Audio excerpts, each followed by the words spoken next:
और हमारे देश के अंदर आज ये दो गधे ऐसे करके मुनादी करवा रहे हैं कि भैया 50 जूते लगेंगे, 5,000 रुपये का जुर्माना लगेगा। तो ये शर्मनाक घटना ये उस प्रशासन, उस राज्य की सरकार और उस देश के प्रधानमंत्री और मंत्रियों की है कि इमीडिएट उस आदमी को पकड़ के जेल में क्यों नहीं डाला। क्यों इस बात की ज़रूरत पड़ी कि वो सोशल मीडिया पर जब तक वायरल ना हुआ, जब तक कि लोगों ने हल्ला नहीं मचाया, उसके बाद भी उसको बड़े प्यार से अरेस्ट कर रहे हो आप।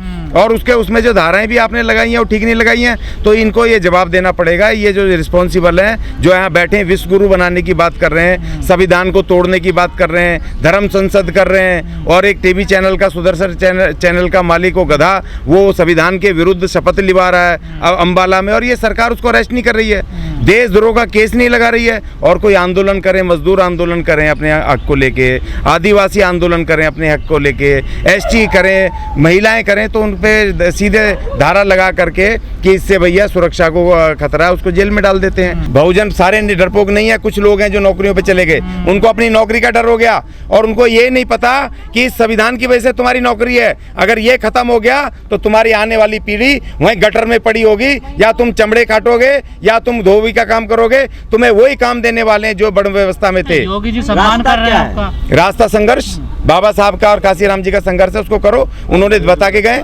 अनुभव दिया और आगे लेके चलो। नहीं, बिल्कुल नहीं है, मैं तो बिल्कुल खिलाफ हूँ, सख्त खिलाफ हूँ, क्योंकि उस राम राज्य की व्यवस्था को उखाड़ के हमारे बाबा साहब ने 26 जनवरी 1950 को नया संविधान दिया, जिससे की वजह से आज हम यहाँ बैठ करके जंतर मंतर पे अपनी बात कह पा रहे हैं। डर तो वैसे नहीं लग रहा, इनसे तो नहीं लग रहा, लेकिन डर हमारे अपने जो हमारा जो मूवमेंट है देश के अंदर, जो दलित मूवमेंट, SC/ST का मूवमेंट था, वो गायब हो गया और डर उससे लग रहा है। क्योंकि आज जिस तरह के हमले हमारे उसमें संविधान से लेकर के और पूरे देश में जो SC/ST के कम्युनिटीज़ के ऊपर अलग अलग इलाकों में हो रहे हैं, तो डर उससे लग रहा है कि भैया जो हमारे लोग कर्णधार थे, लड़ने वाले थे, जिस समय काशीराम जी जब लड़ रहे थे, अकेले लड़ रहे थे, हमारा समाज इतना जागरूक नहीं था, पढ़ा लिखा नहीं था, गांव-गांव में रहते थे, तो उसके बावजूद उन्होंने इतना बड़ा मूवमेंट खड़ा कर दिया लोगों को जगा करके।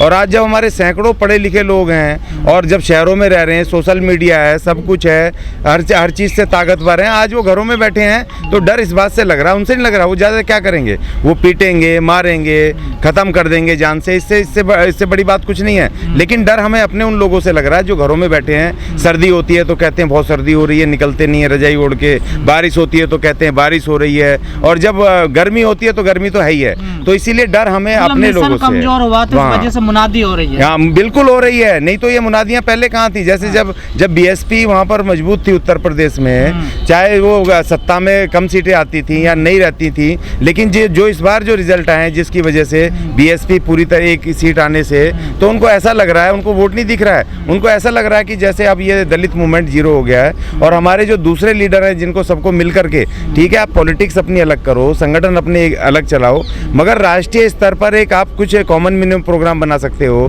कोई फेडरेशन बना करके एक साथ आ सकते हो, जिससे कि इस देश के अंदर जितनी भी ये शक्तियां हैं इनको डर तो पैदा हो। तो आप उन लोगों को तो नहीं पकड़ रहे भाई कि जो खुलेआम देश के संविधान के विरुद्ध बात कर रहे हैं, देश तोड़ने की बात कर रहे हैं। अब उसके एक चैनल पे उसने कहा था, जो कश्मीर फाइल का वो डायरेक्टर, की भैया हम ब्राह्मणों को अलग देश दे दो। मतलब आप अलग देश की मांग कर रहे हो और दूसरे लोगों को कहते जो किसान मोर्चे पे बैठे रहते हैं कि खालिस्तानी है। तो भैया ये भी तो अलग देश की मांग कर रहा है, इसके खिलाफ भी तो देशद्रोह बना के जेल में डालो। इसने कैसे कह दिया ब्राह्मणों को अलग देश चाहिए? तो ये किसी जाति का देश नहीं है, ये किसी कम्युनिटी का देश नहीं है, ये देश पूरे देश के लोगों का, जो भी इसमें रहते हैं। और बाबा साहब ने लिखा प्रेम्बल ने, we the people of India, हम भारत के लोग। और आज तक इस देश के में तमाम लोग भारत के लोग नहीं बने, कोई तो अपनी अपनी जातियों में बटे हैं, धर्मों में बटे हैं, भाषाओं में बटे हैं। और जिस तरह से हमले हो रहे हैं, हमलों से तो हम नहीं डरते, मगर डर इस बात का कि जो उस हमलों को लड़ने के लिए जो क्रांतिकारी योद्धा मान्यवर काशीराम जी, बाबा साहब और दूसरे हमारे जो योद्धाओं की तरह होने चाहिए, तो वो मैदान में नहीं है। आज हमारे जो मूवमेंट था बिल्कुल जीरो हो गया। उसीलिए आज हम यहाँ जंतर मंतर पे बैठ करके हम कह रहे हैं कि भैया कड़कती धूप में 45 डिग्री टेम्परेचर में निकलो, हम साइकिल चला रहे हैं, क्यों भैया निकलो, अब कमरों से बाहर निकलो, बाबा साहब मत बनो। तुम्हें अब यहाँ उनका अनुयायी बन करके उनको लोगों के बीच में जा करके इस संविधान को बचाना बचाना है, अपने लोगों को बचाना है, इस बात से हमें थोड़ा डर लग रहा है। देखिए बाबा साहब ने पहले ही कहा था कि भैया जो संविधान है इसको लागू करना पड़ेगा, ये अपने आप लागू नहीं होगा। लेकिन जो लोग सत्ता में आए उनका जो विचार था मनुवादी विचार था, भेदभावपूर्ण विचार था। हमने इसमें एक मांग आज के उसमें आंदोलन में ये भी रखी है कि भैया जो संविधान का आर्टिकल 17 जो 26 जनवरी 1950 को बाबा साहब बोल गए थे कि आज से अनटचेबिलिटी खत्म की जाती है, अस्पृश्यता खत्म की जाती है, तो भैया आज 75 साल हो गए, आज क्यों नहीं अस्पृश्यता खत्म हुई? अस्पृश्यता मतलब जातिवाद। तुम अगर हमसे छुआछात करते हो जब तो घोड़ी पे नहीं बैठने देते, जब तुम हमसे छुआछात करते हो तभी तो तुम हमें आज भी मुनादी करके कहते हो कि हमारे ट्यूबवेल पे नहीं आएगा, तो हमारे खेत में नहीं आएगा। तो हमने इसमें मांग की है कि भैया एक तो आर्टिकल 17 लागू करो और दूसरा हमारे लोगों को एक एकड़ खेती की जमीन दो, जिससे कि अगर कोई इस तरह का गधा अगर आ जाए, कोई अगर जातिवादी व्यक्ति, तो हमें उसकी जरूरत नहीं है। हम जब तक सेल्फ डिपेंड नहीं होंगे, हमारे पास रोजगार नहीं होंगे, अपने खेत नहीं होंगे हमारे ऊपर, तो इस तरह के गधे हमारे साथ करेंगे, बहिष्कार करेंगे हमारा। हम उनकी बात नहीं मानेंगे तो कहेंगे इनके पगार मत दो, इनको यहाँ से दुकान से सामान मत दो, इनको खेती में मत आने दो, हमें खेती दे दो। भाई तुम अपनी खेती करो, हम अपनी खेती करेंगे, दोस्ती करनी है तो आ जाना, नहीं तो भैया अपना अपना हम हिसाब से करेंगे। इसीलिए हमने सरकार से मांग की है कि 22.5% इस देश की धन धरती और शिक्षा में हमें हमारा हिस्सा चाहिए।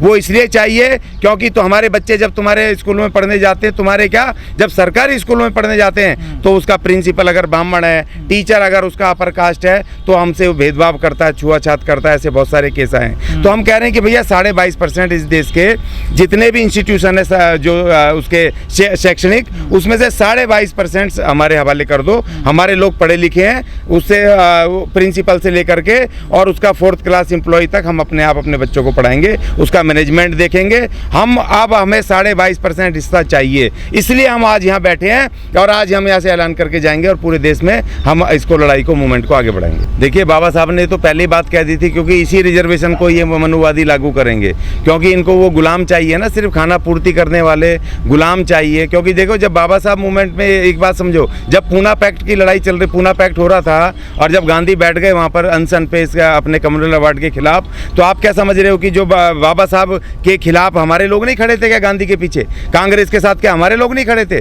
तो उन्होंने कह दिया था कि नहीं, जब साइन करते ही कि ये जो हुआ ये राजनीतिक रिजर्वेशन, इससे गुलाम पैदा होंगे राजनीतिक पार्टियों के। और वही हुआ, बाबा साहब जब 1952 का पहला चुनाव लड़े तो उनका जो खास अनुयायी था वही उनके खिलाफ वहाँ पर कांग्रेस से आकर के उसी ने हरा दिया, क्योंकि उस पद्धति से।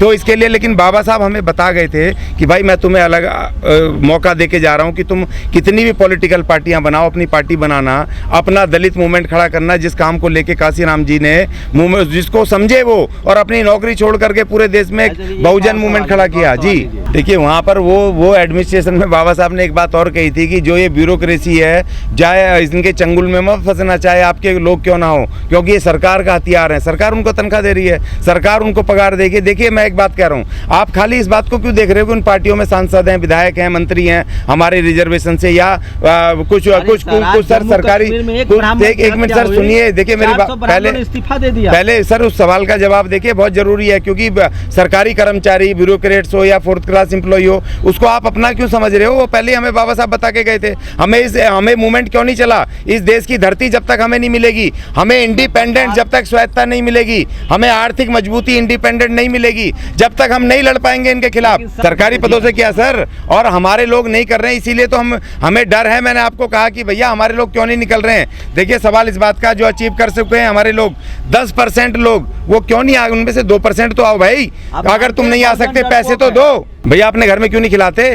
तुम हमारे घर में क्यों आ रहे हो? अपने घर में बनाओ ना, अपनी चौकी में, रसोई में, अपने उनसे अपनी बहन बेटियों से बोलो कि खाना बनाओ, हमारे दलित भाई आ रहे हैं, और उनको फिर वहाँ खाना खिलाओ, तब मानेंगे ना। आपको पॉलिटिकली तरीके से हमारे घर आके खाना खाते हो, जब वोट लेना होता है तुम अपने घर ले चलो ना, तब मजा आएगा। सर ये वाल्मीकि जी का इशू मंच नहीं है, इसमें मैं कोई कमेंट नहीं करूंगा। ये हमारा पॉलिटिकली संविधान 40 है, संविधान में जो हमारे अधिकार हैं उसके ऊपर चर्चा है, इसमें मैं कोई कमेंट नहीं करेंगे। नहीं कोई राम राज्य नहीं चल रहा सर, हम संविधान राज को से खुश हैं।